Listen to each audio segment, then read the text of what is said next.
Good morning students. आज हम शुरू करने जा रहे हैं बीएससी थर्ड ईयर ऑर्गेनिक की नई यूनिट जिसका नाम है कार्बोहाइड्रेट। देखो शुरू में इनको कार्बन के हाइड्रेट कहा गया। कार्बन के हाइड्रेट का मतलब कार्बोहाइड्रेट ऐसे कंपाउंड्स हैं जिसमें हाइड्रोजन और ऑक्सीजन का रेशियो 2:1 होता है। ठीक है, तो ये लिखे गए CH2ON।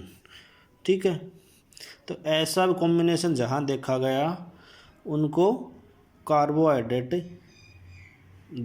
कहा गया। लेकिन कई ऐसे कंपाउंड थे जैसे ये फॉर्मेल्डिहाइड, इसमें भी हाइड्रोजन और ऑक्सीजन का रेशियो क्या है 2:1, लेकिन ये तो कार्बोहाइड्रेट नहीं है। तो इसकी फिर दूसरी परिभाषा दी गई, वो परिभाषा क्या है, पॉलीहाइड्रोक्सी एल्डिहाइड और कीटोन्स। ठीक है, या तो ये पॉलीहाइड्रोक्सी एल्डिहाइड और कीटोन, जैसे देखो ये है पॉलीहाइड्रोक्सी हाइड्रोक्सिल ग्रुप कितने हैं, 3 और 4 हैं, और ये एल्डिहाइड है और ये कीटोन है, ये कीटोन है।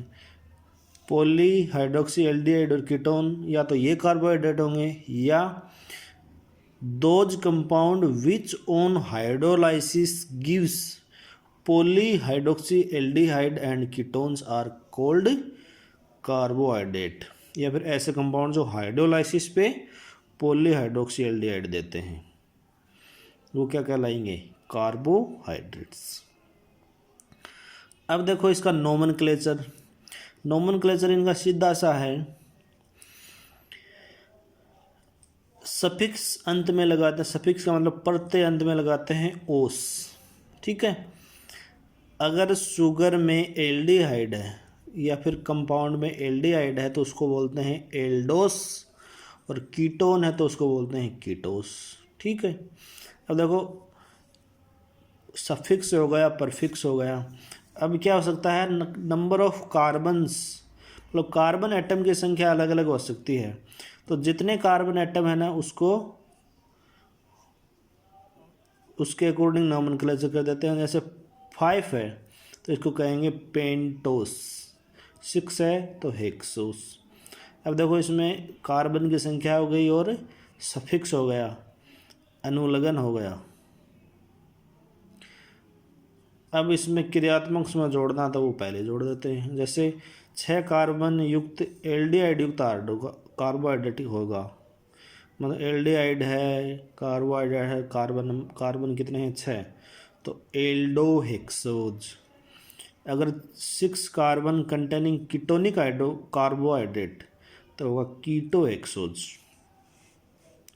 अब देखो ये है, इसमें कार्बन संख्या गिनो, पहले तो CHO है तो एल्डो, कार्बन कितने हैं 1 2 3 4 और 5, तो पेंटोस, एल्डो पेंटोस। इसी प्रकार इसमें 5 कार्बन है, कीटो ग्रुप है तो कीटो पेंटोस। सिंपल सा नोमेनक्लेचर है। 6 होते तो एल्डो हेक्सोज, यहाँ 6 होते तो कीटो हेक्सोज।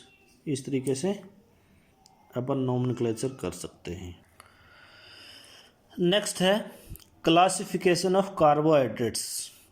तो सबसे पहले लिखा है मैंने ये शुगर और नॉन शुगर, ये है इनकी फिजिकल प्रॉपर्टी के आधार पे। तो फिजिकल प्रॉपर्टी के आधार पे कार्बोहाइड्रेट 2 प्रकार के होते हैं, एक तो शुगर और एक नॉन शुगर। शुगर देखो क्या होते हैं, क्रिस्टलाइन, मतलब क्रिस्टलीय, स्वीट, मीठे और सोल्यूबल इन वाटर। ठीक है, जैसे ग्लूकोस है, फ्रक्टोस है, ये सुक्रोस है, ये क्या है शुगर। दूसरे होते हैं नॉन शुगर मतलब एमोर्फस, कोई आकृति नहीं होती, टेस्टलेस, स्वादहीन होते हैं, और इनसोल्यूबल इन वाटर, और वाटर में अघुलनशील हैं। जैसे इसका उदाहरण है स्टार्च किस में पाया जाता है, आलू में पाया जाता है। सेलुलोज ये पेड़ पौधों में पाया जाता है। ये सारे क्या हैं, कार्बोहाइड्रेट हैं पर नॉन शुगर हैं, मतलब मीठे नहीं, इनका कोई स्वाद नहीं होता। अब शुगर भी देखो दो प्रकार के होते हैं, इनको पॉलीसेकेराइड भी बोलते हैं। नॉन शुगर को पॉलीसेकेराइड, यह है मोनोसेकेराइड और ओलिगोसेकेराइड, दो में व्यक्त होते हैं, मोनोसेकेराइड और ओलिगोसेकेराइड। अब मोनोसेकेराइड के भी दो पार्ट हैं, एल्डोस और कीटोस, मतलब जिसमें एल्डिहाइडिक ग्रुप हो, और कीटोस जिसमें कीटोनिक ग्रुप हो। तो एल्डोस के उदाहरण देखो, ग्लूकोस, गलेक्टोस, मेनोस, ये जो 6 कार्बन वाले हम काउंट कर रहे हैं जिसमें 6 कार्बन होते हैं। कीटोस में देखो फ्रक्टोस, ठीक है, फ्रक्टोस किससे मिलती है? फलों में। ओलिगोसेकेराइड के उदाहरण, जिसमें ओलिगोसेकेराइड को अभी हम 3 भागों में बांट सकते हैं। डाइसेकेराइड मतलब 2 मोनोसेकेराइड से मिलकर बना हो, या फिर इसके जल अपघटन पे हमें 2 मोनोसेकेराइड प्राप्त होते हों, जैसे सुक्रोस, माल्टोस, लैक्टोस। जैसे सुक्रोज को हम हाइड्रोलाइसिस करेंगे तो हमें ग्लूकोज और फ्रक्टोस मिलेगा, माल्टोस में ग्लूकोज के 2 अणु मिलेंगे, लैक्टोस में ग्लूकोज और गलेक्टोज मिलेंगे। ट्राइसेकेराइड में रेफिनोज, जिसमें मतलब इसका ट्राइसेकेराइड का हम जल अपघटन करें तो मोनोसेकेराइड के 3 अणु प्राप्त होंगे। और यह टेट्रासेकेराइड, जिसका उदाहरण है स्टेकियोस, इसके जल अपघटन पे हमें 4 मोनोसेकेराइड के अणु प्राप्त होंगे। ये था इसका क्लासिफिकेशन। हमारा फोकस रहेगा मोनोसेकेराइड पे। इनका हमें सुक्रोज, माल्टोस, लैक्टोस, इनका हमें करना है इंट्रोडक्शन, और मोनोसेकेराइड की करनी है हमें डीप स्टडी। देखते हैं अब सबसे पहला टॉपिक है कन्फिग्रेशन ऑफ मोनोसेकेराइड। अगर कन्फिग्रेशन आपने पढ़ा होगा, 2 प्रकार का होता है। कन्फिग्रेशन कितने प्रकार का होता है? 2। एक तो होता है रिलेटिव और दूसरा होता है एब्सोल्यूट, ठीक है। तो हमें यहाँ पे रिलेटिव में होता है ना डी और एल नोटेशन देते हैं, और एब्सोल्यूट होता है आर और एस। हमें पढ़ना है यहाँ पर रिलेटिव। तो रिलेटिव का मतलब क्या है? रिलेटिव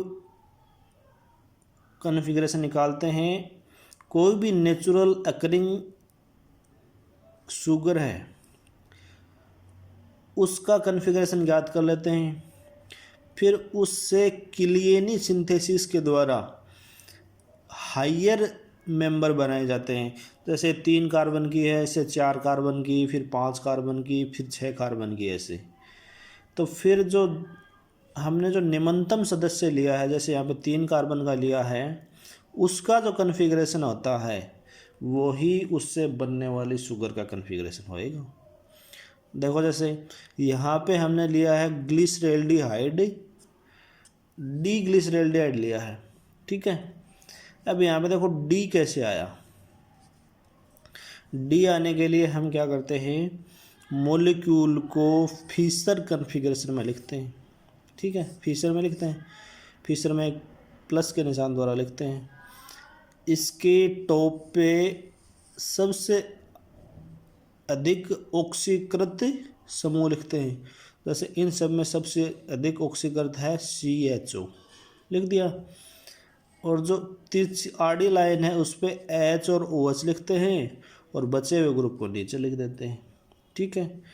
फिर देखते हैं highest number of chiral centre पे H और OH की स्थिति क्या है। तो यहाँ पे देखो हमने CHO को टॉप पे लिख दिया, H और OH को इधर लिख दिया, CH2OH को इधर लिख दिया, यहाँ पे स्टार लगा दिया है। ये है किरेल सेंटर। इस किरेल सेंटर पे OH समूह दाईं तरफ स्थित है, इसका मतलब इसका कन्फिग्रेशन क्या हो गया? डी। ये है डी ग्लिसरेल्डिहाइड। अब इस डी से क्लियनी सिंथेसिस के द्वारा हम हाइयर मेंबर बना रहे हैं, जैसे डी 4 कार्बन के उसको बोलते हैं थ्रियोस और एरिथ्रोस। ये एरिथ्रोस बन गया, ये थ्रियोस बन गया। अब डी एरिथ्रोस से राइबोस, राइबोस से देखो इसे दो फिर राइबोस से बना दिया हमने डी एलोस। फिर इधर इस डी एरिथ्रोस से हम बना सकते हैं डी एरेबिनोज। देखो यहाँ पे जो ये किरेल सेंटर है यहाँ पे एच और एच की स्थिति में भिन्नता हो रही है, और इस डी अरेबिनोज से ये 5 कार्बन का इसे बना दिया हमने डी ग्लूकोज। ठीक है, साथ में इससे क्या बन सकता है, डी ग्लेक्टोज भी बन सकता है और डी मेनोस भी बन सकता है। अब देखो हमारा कहने का मतलब ये है 3 कार्बन युक्त शर्करा से हमने 6 कार्बन युक्त शर्करा प्राप्त कर ली। ठीक है, अब देखो इनका हमें डी कैसे प्राप्त हुआ। जैसे ग्लूकोज को ही लेते हैं, इसमें सबसे अधिक ऑक्सीकरण समूह क्या है, CHO, तो इसको टॉप पे रखा और बाकी बचे हुए HOH को इस तिरछी रेखाओं पे रखना है। तो HOH OHH ये इस तरीके से लिखते गए और नीचे CH2H। अब हमें देखना है D है या L है, तो हम क्या करते हैं, सबसे अधिक नंबर जिस किरेल कार्बन को मिला है उस पे OH की स्थिति देखते हैं। देखो 1 2 3 4 5 और 6, मतलब सबसे अधिक नंबर्ड किरेल कार्बन ये है। इस पे OH किस साइड में है, दाईं साइड में, तो दाईं साइड में है तो D। अगर ये लेफ्ट साइड में होता तो L। देखो ये डी ग्लेक्टोस है और ये डी मेनोस है। अब देखो इस पे कितने हैं, 4 किरेल सेंटर हैं, तो 4 किरेल सेंटर से इसका मतलब इसके 2n, n बराबर नंबर ऑफ किरेल सेंटर में 2 टू द पावर 4, तो 16 आइसोमर बन सकते हैं। तो जिसमें हमने मुख्यतः 3 देखे हैं, ये डी ग्लूकोस, डी ग्लेक्टोस और डी मेनोस। इस तरीके से 13 और होते हैं, तो वो उनका होगा, इनकी एच और ओ एच की स्थिति में डिफरेंस होगा। लेकिन हमें सबका ध्यान नहीं रखना, हमें इन तीनों का विशेषता ध्यान रखना है, क्योंकि टोटल 6 कार्बन युक्त में 16 आइसोमर बन सकते हैं। ठीक है, तो ये होगा इनका कन्फिग्रेशन में इतना मैंने लिख दिया है। फिर एक बात और, all naturally occurring sugar have D configuration. Naturally occurring का मतलब प्रकृति में जो सामान्यतः पाई जाती हैं उनका कन्फिग्रेशन क्या होता है, D. Tips to find configuration of sugar मैंने बता दिया है। वैसे write the sugar in Fischer configuration, plus sign होता है उसका। Put most oxidizing group on top, तो मोस्ट ऊपर का ऊपर है। See the position of H and OH in most numbered chiral center, तो यहाँ पे देखो मैंने दिखाया है, if OH is in right direction,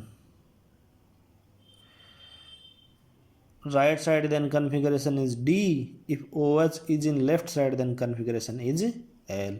ये देखो मैंने बनाया ग्लूकोज, CHO को ऊपर रखा, H और OH को हॉरिजॉन्टल लाइन पे रखा है, 5वें पे OH दाईं साइड में है तो D ग्लूकोज, OH बाईं साइड में है तो L ग्लूकोज। ये होगा इसका कन्फिगरेशन। अब नेक्स्ट देखो एरिथ्रो एवं थ्रियो आइसोमर्स। एरिथ्रो एवं थ्रियो आइसोमर जैसे हमने पीछे देखा था, डी एरिथ्रोस और डी थ्रियोस। इसमें देखो ऐसी व्यवस्था होती है, ABCD इस टाइप का कोई कंपाउंड होता है। A और B बराबर नहीं है, अलग अलग कंपाउंड है। यहाँ भी देखो, यहाँ पे CHO है, यहाँ पे CH2OH है, यहाँ पे HOH, ऐसा ही यहाँ पे है। अब इसमें देखना है, अगर सेम ग्रुप सेम साइड में है तो एरिथ्रोस, और सेम ग्रुप विपरीत साइड में है तो थ्रियोस। तो देखो पहला क्या है, OH एक साइड में है तो एरिथ्रो, OH बिन साइड में है तो थ्रियो। तो इसमें देखो फर्स्ट और सेकंड एक दूसरे के क्या हैं, डायस्टीरियोमर हो गए। डायस्टीरियोमर का मतलब होता है वे समावेवी जो एक दूसरे के दर्पण प्रतिबिंब नहीं होते।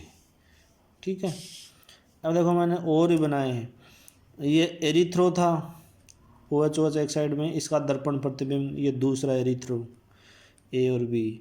ये थ्रियो था, इसका दर्पण प्रतिबिंब ये हो गया सी और डी। तो ए और बी आपस में क्या हो गए, इनेंशियोमर। और कौन से, एरिथ्रो इनेंशियोमर। सी और डी आपस में हो गए थ्रियो इनेंशियोमर। ए और सी आपस में क्या हो गए, डायस्टीरियोमर। ए और डी आपस में क्या हो गए, डायस्टीरियोमर। बी और सी आपस में क्या हो गए, डायस्टीरियोमर। बी और डी आपस में क्या हो गए, डायस्टीरियोमर। अब एक टाइप के आइसोमर और होते हैं जिसे बोलते हैं एपीमर। और मैंने पहले बताया था ग्लूकोज, मैनोस और गलैक्टोज को ध्यान में क्यों रखना है। अब देखो वे आइसोमर जो किसी एक किरेल कार्बन पे भिन्न हो तो वो कहलाते हैं एपीमर। ठीक है, तो मुख्य एपीमर हमारे देख तो ये हैं, हमें 3 देखने हैं। तो ग्लूकोज और इस मैनोस की संरचना में देखो कार्बन नंबर 2 पे कन्फिग्रेशन भिन्न है। भिन्न ये है, इसमें OH दाईं साइड में है, इसमें OH बाईं साइड में है। ग्लूकोज और गलैक्टोज में देखें तो कार्बन नंबर 4 पे स्थिति भिन्न है, इसमें OH दाईं साइड में, इसमें OH बाईं साइड में है। इसका मतलब इन दोनों में और इन दोनों में किसी एक किरेल कार्बन पे H और OH का अरेंजमेंट भिन्न भिन्न है। तो ऐसे आइसोमर आपस में क्या कहलाते हैं, एपीमर। ठीक है, तो फर्स्ट एंड सेकंड है different configuration at carbon 2, first and third have different configuration at carbon 4 and hence first and second and first and third are called epimer of each other, this interconversion is called एपीमराइजेशन।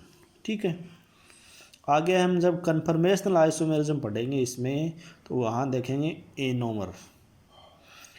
ये इसका basic शब्दावली थी। कल देखते हैं कुछ और अलग टॉपिक।